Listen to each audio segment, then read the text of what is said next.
I'm Tom Welborn with Trees Knoxville. I used to be the chair for the board, past chair.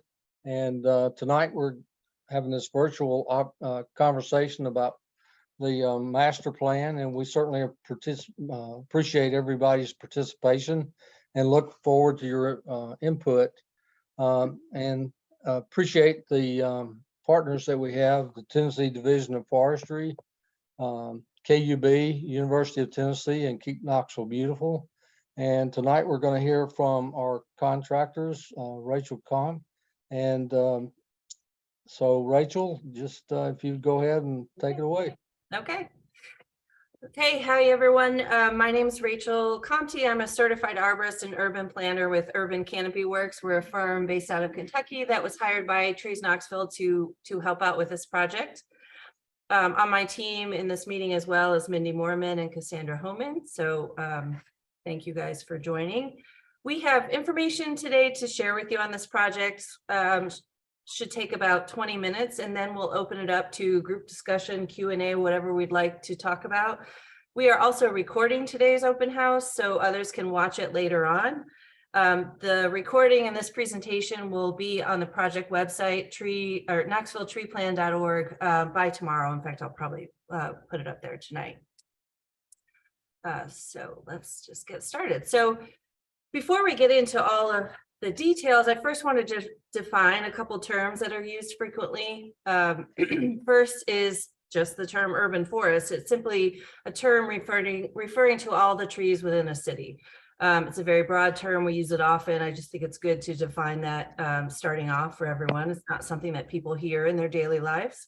The second term is tree canopy cover, and this is a way that we measure the amount of tree coverage in a community. So how much of Knoxville is covered by trees when viewed from above with leaves on in the summer months. When we calculate the amount of tree canopy cover, we use an aerial map and classify all the land into one of 5 categories, and you can see a snapshot of the map here. This is the downtown area. There's tree canopy, where you can see in the dark green, low vegetation, which is everything green that's not trees, so lawns, shrubs, that kind of thing. Hard surfaces, so concrete, buildings, roads, anything that's impervious to water, that's in the pink. Water itself, which is obvious, and then bare soil, which can be agricultural fields, ball fields, construction. If we're doing these projects out west, it often refers to the desert. It's sort of a catch-all for every other type of land cover there.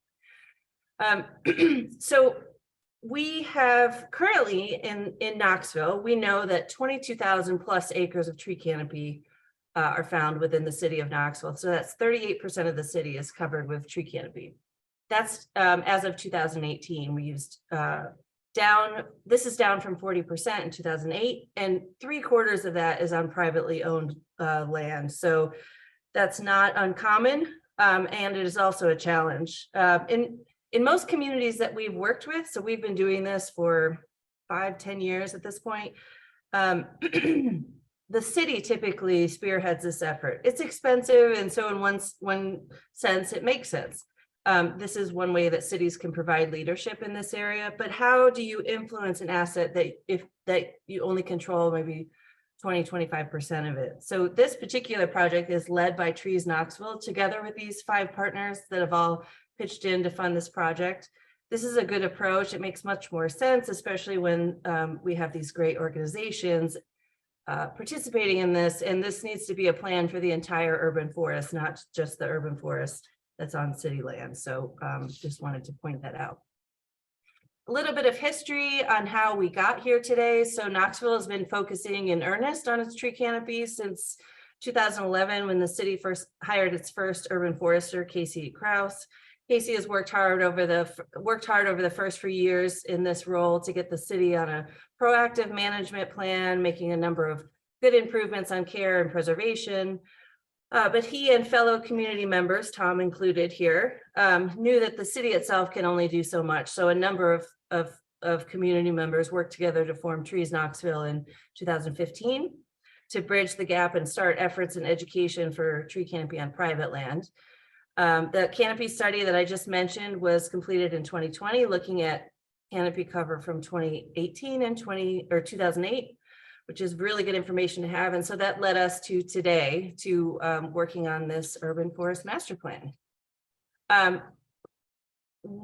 So launched officially, well, let's take a step back for a second. So what is a master plan? So this is a 10 to 20 year strategic plan for the entire urban forest. So we're going to set goals. We're going to be dictating initiatives that need to be taken on over the coming decades. So this is based on what we hear from the community and also the data on existing conditions that we have. So I just wanted to clarify what exactly a master plan is. We launched this project officially in the last few months of 2022. We're in the discovery phase right now, which is the bulk of this work. And we're focused on answering two questions: what exists today and what do we want in the future?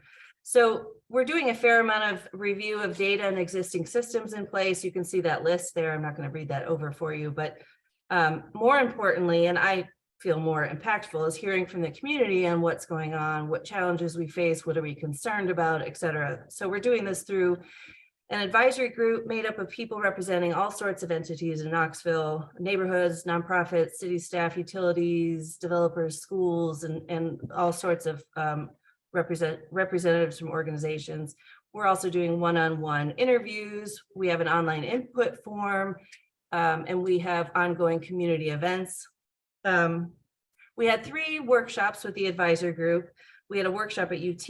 We have today's open house, our virtual open house that will be available afterwards for anyone who wants to watch that. Then we have our in-person open house, which is going to be next week, Thursday, May 11th at the Cancer YMCA. So we really hope people come out and give us their input. We'll have lots of different interactive boards and presentation to share with you there. We also have sent the Trees Knoxville folks out on what we call a speaking circuit. So we want to go to where people are instead of having them come to meetings. So this is a list of some of the groups that we have done presentations for or met with to get their feedback through the project. And this is not even, this actually isn't even complete at this point. We're going to be working on this through May. So we've done a lot of outreach at this point. So I wanted to, before we share some of our findings, I think it's important to talk a little bit more about why this is important. Spend a few minutes talking about the role of trees in cities. This is something that many of you are familiar with, but we're all coming from different backgrounds and different experiences. So I think it's important to get us all on the same page here. Trees are city infrastructure. They go beyond aesthetics and can be used as a tool to solve many of the problems we face in our cities today and help us reach our long-term goals. You know, are we going to fix all of these challenges or reach all these goals with just trees? No, but they are part of the solution and should be more incorporated into our work within Knoxville. So I'll go through the role or some of the roles that trees play in communities and share this information with you. So first, what I think, in my personal opinion, is one of the most important benefits that trees provide in communities is contributing to human health. Cities face issues with high levels of increasing heat stress and poor air and water quality. Trees play a role in addressing these stressors, some quite substantially. As a side note, you'll see on the next few slides, I've included a significant amount of text on benefits statistics. Don't worry, I'm not going to read all of them, but I did want to spell them out for you. So anyone with a copy of this presentation will have access to these statistics later on. So a couple of things to point out in addressing air pollution. Trees intercept up to 60% of air pollutants at the street level. So this is dust, chemicals, all these types of things. So really, really important to keeping good air quality. Trees also play a big role in reducing water pollution. Trees are a huge tool in dealing with rising heat levels. And these air and water pollution together with high heat is a big determinant of levels of public health. There are also studies that show some of the impacts of trees have on human health. They create feelings of relaxation and well-being. They can encourage outdoor activity. access or views of green space has even been shown to reduce employee sick time, hospital patient recovery time, and has been shown to be correlated with reduction in ADHD effects. So while trees impact mental health, stress levels in community, that kind of thing is harder to quantify at times, but I do think it's something we feel intuitively. So even though we don't have all the statistics on public health and trees, it is no less important than any other city infrastructure. So if we look at heat specifically, heat stress has been proven to cause significant public health problems. In fact, more Americans die from extreme heat than all other natural disasters combined. Trees are one of the most effective ways to cool a city suffering from heat island effects. And let me clarify that heat reduction is not just when you're standing under the shade of a tree, but when trees are nearby as well. So trees transpire water from leaves into the air and makes the air cooler overall. If you've ever felt a drop in temperature when you're driving by the woods with the window down, you can feel that drop in temperature. That is the cooling effect of transpiration from trees. And heat reduction is critical to all of us, but to certain groups specifically. And this is often where equity comes into play in tree canopy. So those over 65 or under age 5 are especially vulnerable to heat-related problems. Those in low-income areas, low-income households have a higher energy burden, meaning they spend a larger portion of their income on home energy costs. In fact, 3 times higher than other households. So if a well-placed tree can save almost 60% of AC costs during a day, imagine what impact that has on a lower-income household. Lessening those costs reduces the need to have to make a choice in whether to pay your energy bills or buy food or medicine or other things that we all need to decide on. But we'll come back to the heat topic in just a second. Vibrant neighborhoods. So urban trees are tied very closely to vibrant neighborhoods, something I think that is important to all of us. Tree-lined streets and communities have been shown to create stronger community feel and attract new residents. We already talked about the cooler temperatures, but trees play a big role in air and noise pollution reduction if there are highways nearby. They are correlated to lower crime, which is something I point out. We often think the opposite. We would think more vegetation, higher crime. But I would point out here that while low dense vegetation like grasses and weeds and kind of waist high level stuff was associated with an increase in crime, tall tree canopies were associated with a decrease in crime. So I wanted to point that out. And then there has been data that shows that property values are higher in areas with trees versus without. Walkability. Trees are a key part of a community's walkability, and I know this is a focus in Knoxville. Just as an example, we did a plan in Charlotte, and part of Charlotte's initiative, they wanted to hear from their community, what does walkability mean to them? And they said in a survey, walkability requires safety, usefulness, and comfort. And trees showed up in 2 of the 3 most important pieces of walkability. So comfort, go back to the shade and temperature. You got to have the sidewalks and the crosswalks and all of that. But if it's 95 degrees and super hot on the walk, you're less likely to walk somewhere. Trees also contribute to pedestrian safety in multiple ways. They serve as a buffer between people and cars. And the Federal Highway Administration has also shown that tree-lined streets will slow traffic and reduce aggressive driving. So key part of walkability. Trees also are critical to an aging community. So when I don't know if you've heard the term aging in place. So a lot of people want to stay in their homes as they age, and tree canopy is critical to age family communities. The AARP even has a fact sheet on street trees and livable communities. So communities that work to include an aging population must include ample street trees, shaded rest areas, which include benches and drinking fountains, slower traffic, and in a community that encourages participation can result in better communities for these groups. trees contribute to more successful business districts. And this is something that is intuitive when you look at these two pictures. Where would you rather shop? But we know from a study done that people will shop longer and pay more for goods in areas with tree canopy versus without. So that's really important to keep in mind. Stormwater runoff causes flooding for all of our communities, and I know this is an issue in Knoxville. This was an issue before we even started seeing effects of climate change, and now we're seeing severe floods everywhere, it seems. Trees have the capability to intercept large amounts of stormwater by holding the water, by providing better ground infiltration thanks to root structure and the tree absorbing water itself. So one tree can absorb over 40,000 gallons of stormwater a year. This is a huge benefit they provide, but keep in mind that trees can only do the most when they have access to absorb and that stormwater. So you see that photo on the bottom left versus the photo on the bottom right. How much stormwater do you think that tree in the bottom left in the parking lot is going to intercept versus the one in the bottom right? So we have to make sure that trees actually have access to the stormwater that we are wanting them to intercept.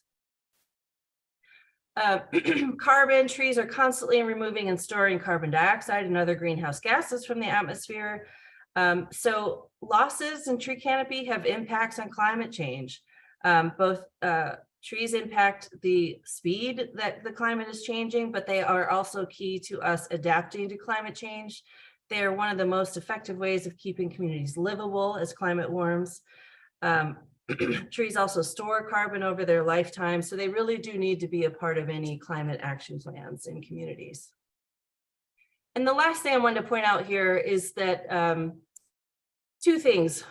Mature trees do more. So a larger, more mature tree does exponentially more. So if you look at this graph, it's a little bit fuzzy there, but a 30-inch diameter oak tree. So we measure trees by the width of their trunk. So a 30-inch diameter trunk oak tree versus an 8-inch. That 30-inch oak will intercept 70 times more air pollutants than an 8-inch oak. So something that's 4 times larger does 70 times more. So this is a case for preservation. A lot of times we hear, well, I'll take this 30-inch oak down and we'll plant another tree, but it's not equal. So we just want to make a case for preservation anytime that's possible. And then we also know that trees have a positive ROI. So that's a return on investment.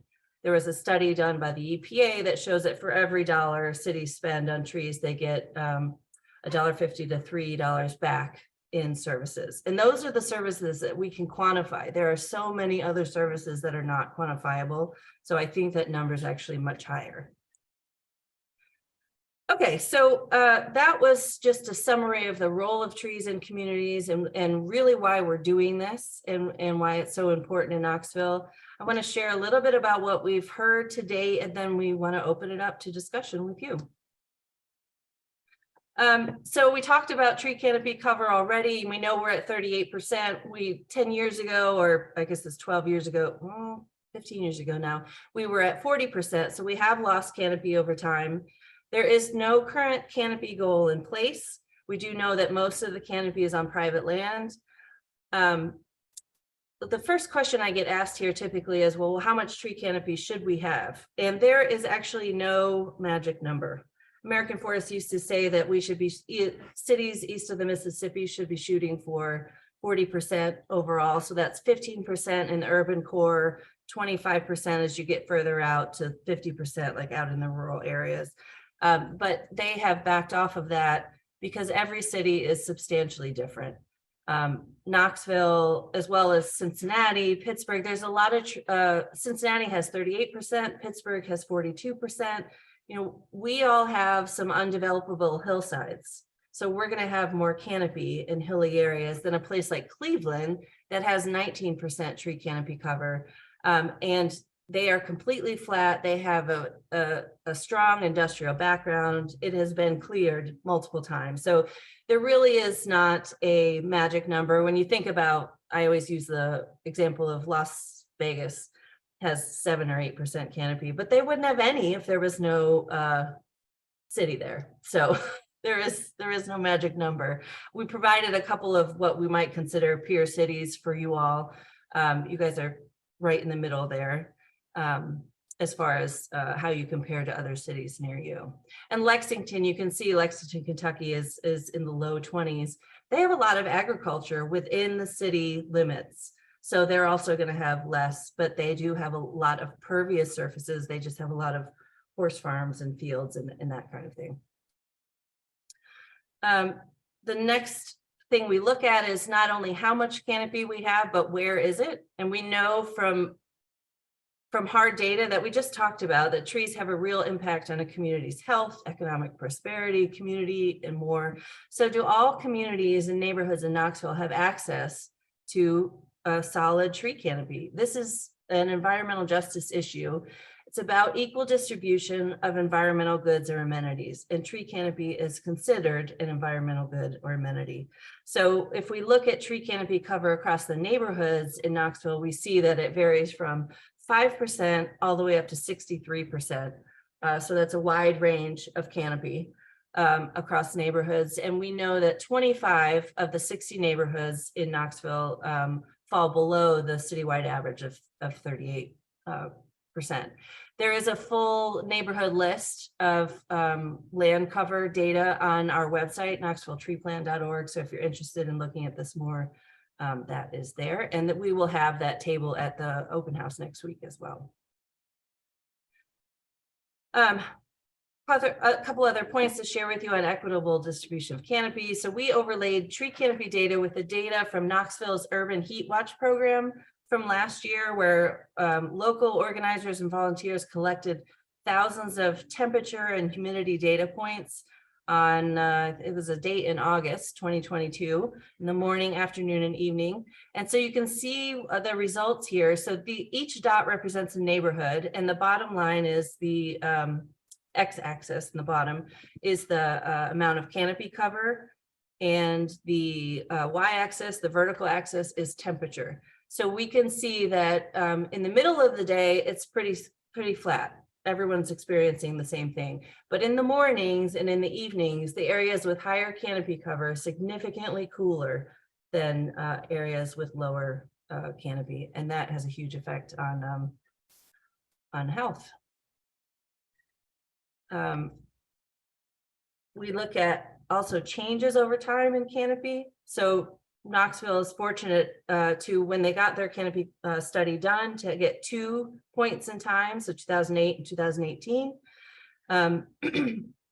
There have been gains in 19 neighborhoods and losses in 41 neighborhoods. So the next step here is to figure out in each neighborhood what is going on, what are the things that are causing the gains and losses, and what can we be doing about it. So we are definitely looking at that as well.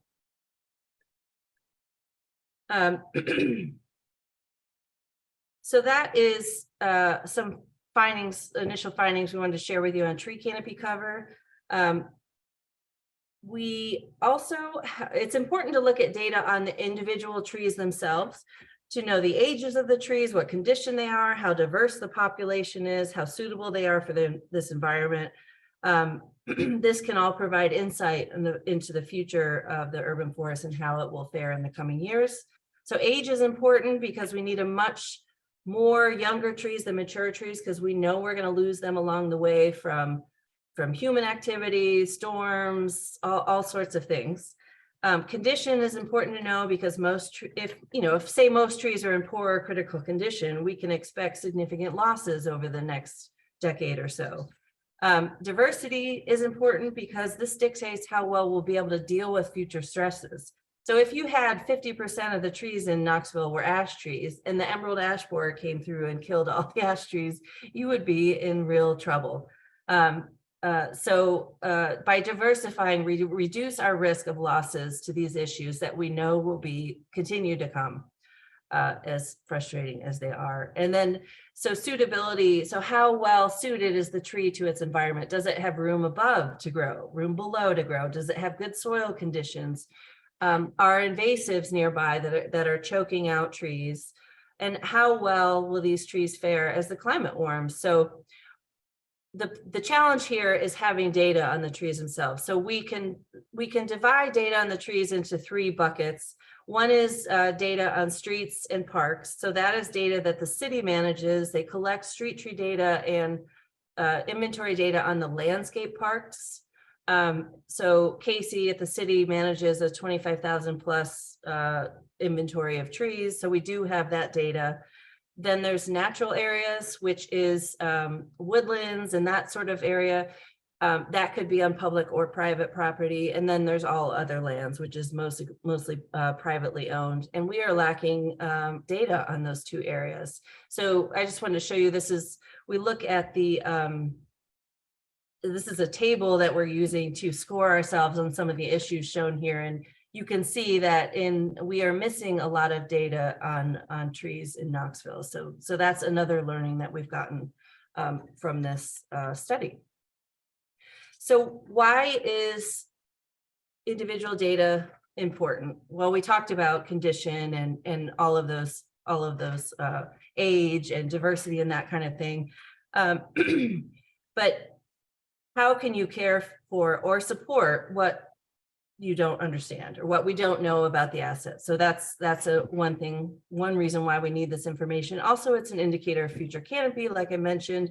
But I did want to provide an example of the city of Syracuse, New York. We did a master plan in Syracuse, and they have some interesting data that I wanted to share with you. They have utilized the iTree ecosystem to assess and understand the makeup of all trees in Syracuse across private and public lands by doing a sampling inventory. So from 1999 to 2019, they remeasured 200 iTree eco plots. So it's like a 60 diameter circle randomly selected all over the city. I think there are maybe 200 plots, I think I said, yeah. And then they project that out to the entire city. So they have been collecting data for multiple years. So Syracuse is home to the U.S. Forest Service Northeast Research Station, and then they have ESF, which is their State University Environmental Science and Forestry School, which is also up there. So they are well suited to be collecting this data over time because of those 2 organizations. With this information, they were able to determine that they have 1.5 million trees, and this is an estimate within the city.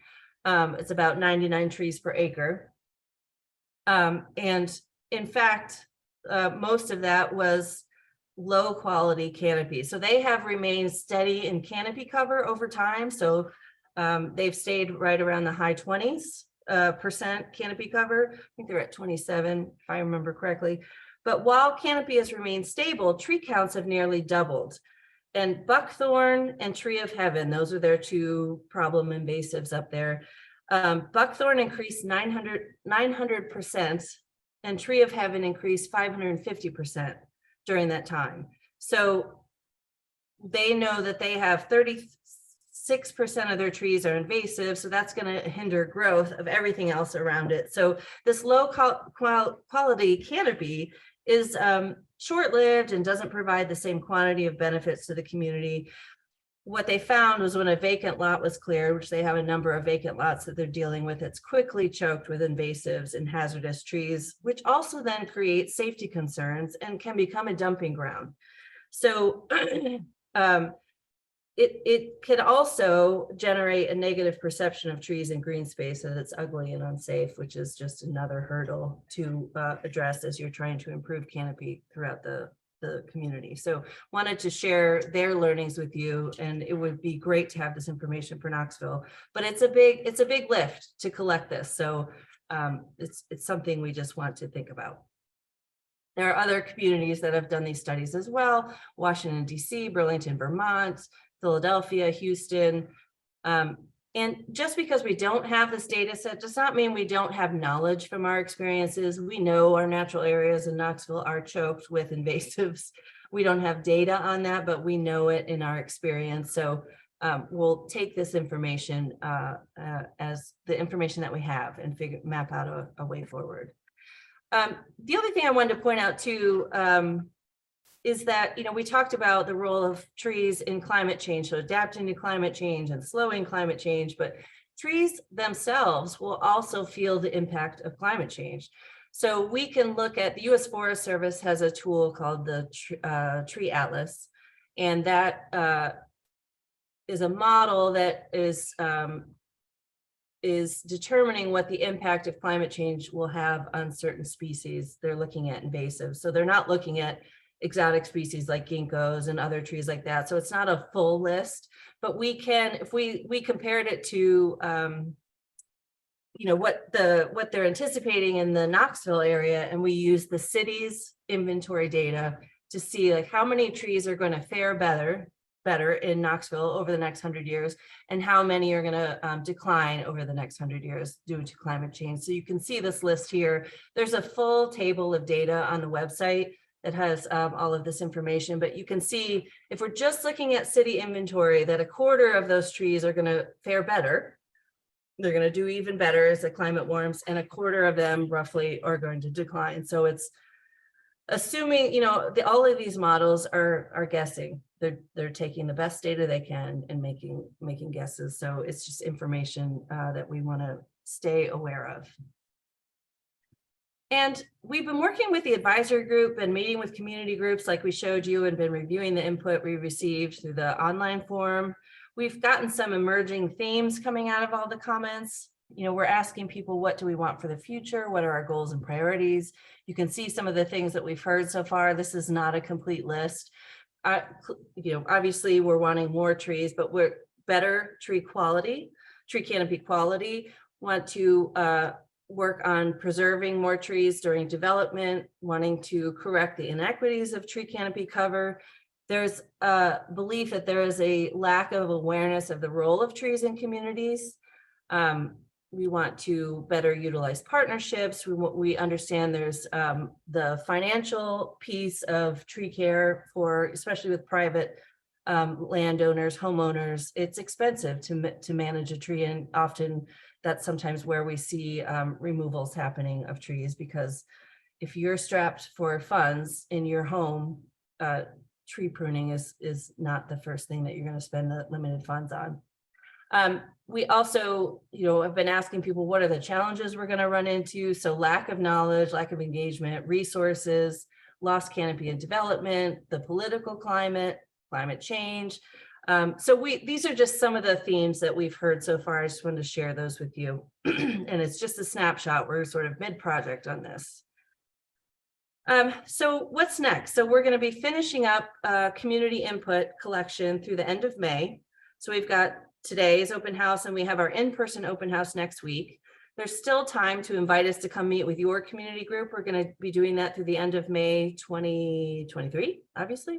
And then we have our online forum that will be up till the end of May. And then we move into the final phase of the project, which is working with the steering committee to be setting goals, and then start developing the plan. And then the plan will be available for public comment.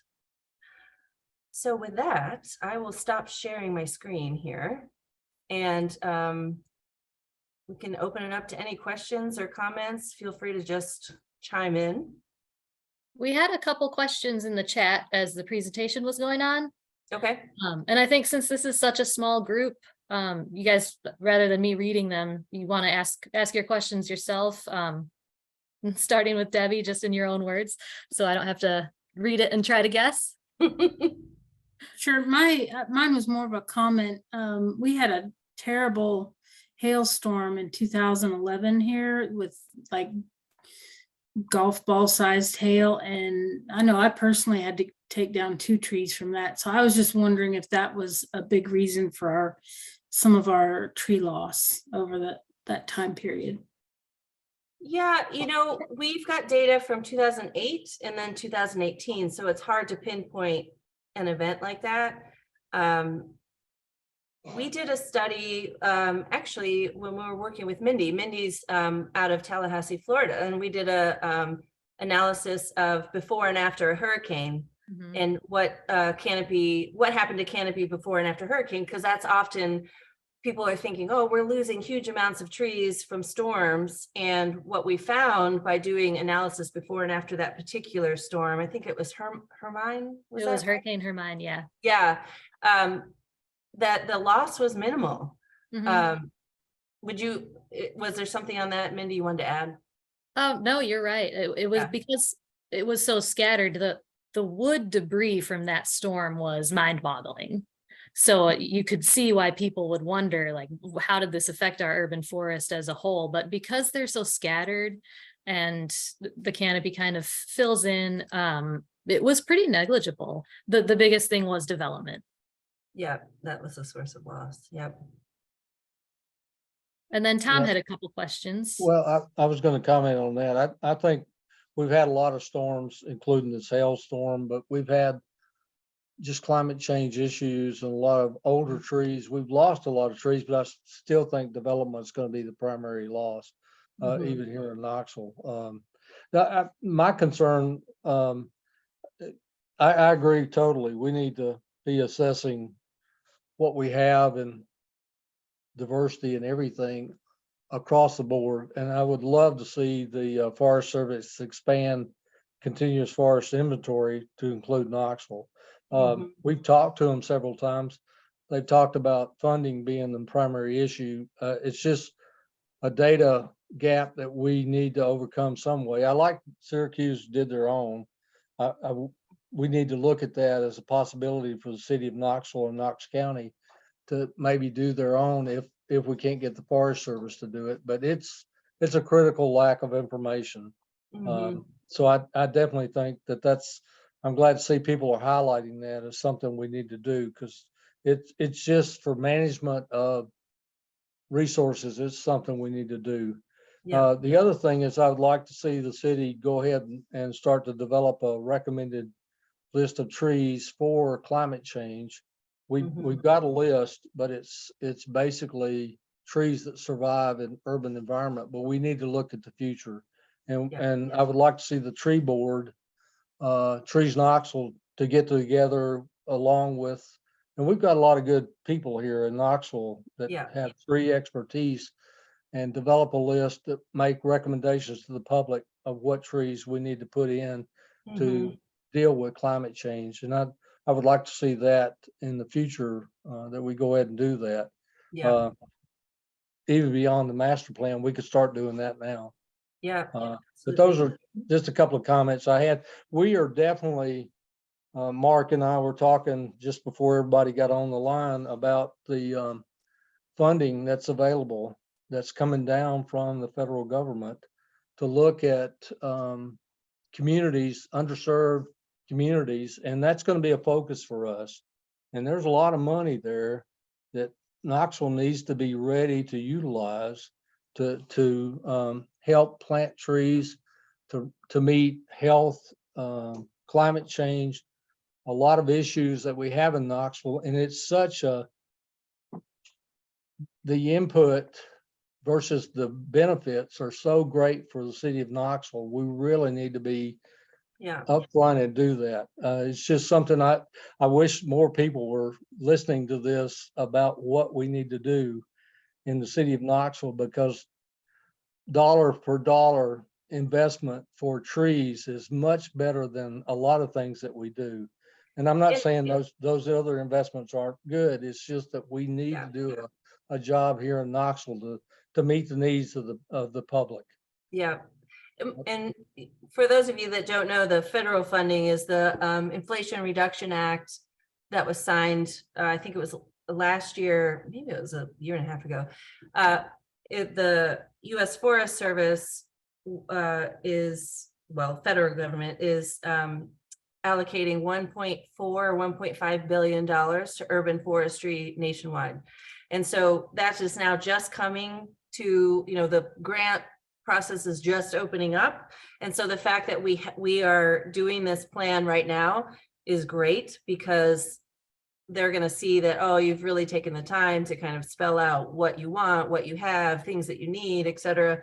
The other great thing about that program is that, or those funds, is that a portion of that needs to, and a pretty big portion of it needs to be spent in the highest needs areas.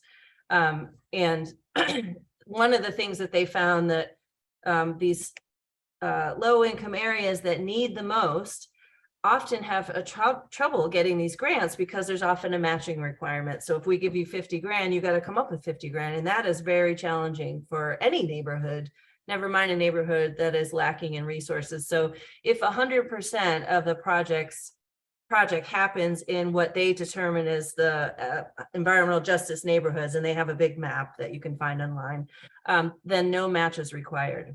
And so that's a great part of this grant too. So yeah, there is money coming, so that is great. Yeah, and the good thing about it, we've got the heat study that was just done. Mhm. We've got a lot of things that are falling in place that Knoxville should be able to really benefit from this funding. Right.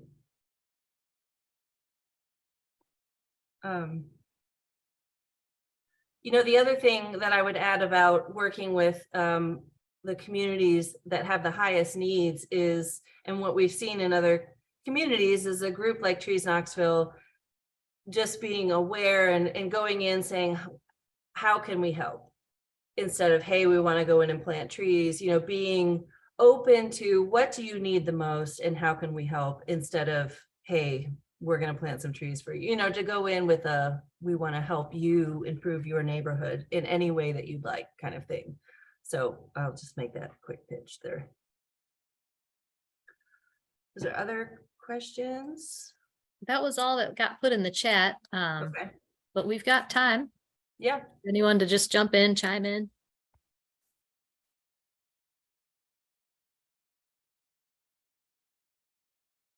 Nothing. All right.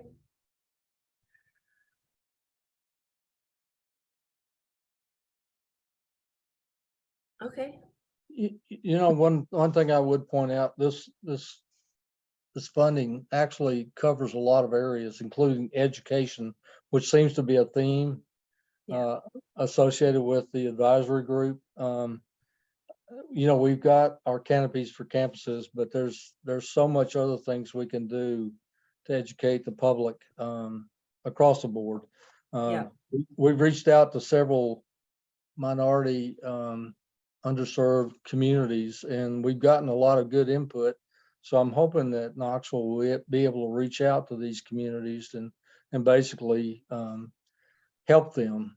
And like you said, Rachel, not saying what you need, but tell them what they need, but tell us what you need, so that Right. we can actually provide them with what they're asking for. So yeah, I think that's important. Yeah, Mark, you had said Detroit had that problem. Absolutely. That was one of, there's a bunch of cities that have learned the hard way. And you know, when we did the master plan in Boston, we had an equity council that was part of the advisory board, and they were representatives of the highest need neighborhoods, the historically marginalized neighborhoods. And they were the ones that set the goals for the plan. And at no point did they bring up a canopy cover goal. What they wanted was more, they wanted, you know, canopy cover didn't mean anything to them. And that was not what that's not what they wanted to lead with. So they wanted, if any funds became available, they want that spent in the areas of highest need first, whether that's through a nonprofit or through the city. They wanted a seat at the table when decisions are being made for their neighborhoods. So they wanted to create more of a interactive back and forth between all the nonprofits in the city and the communities. And then they had some preservation goals and some, I can't remember the fourth one now, but it was, and you know, the city said, all right, that's what our goal is going to be. That's great. And we will do that. And so they are now, were very understaffed at the city. And one of the reasons they weren't doing the outreach they wanted to do is they didn't have the staff. And so they are staffing up to be able to do that. And they're also starting a workforce development program. And that is an opportunity for Knoxville as well. We've heard that in some of the advisory group meetings, that they're in the tree world. There is such a shortage of workers in tree care. We see that in cities across the US, these tree services and landscapers, they just can't find people. And there is a real opportunity to create a workforce development program that's in the green industry of sorts, you know, whatever that ends up looking like, and pulls people into the industry with some training, but providing some wraparound services like childcare or other sort of broader employment related training. So those are exciting to see as well.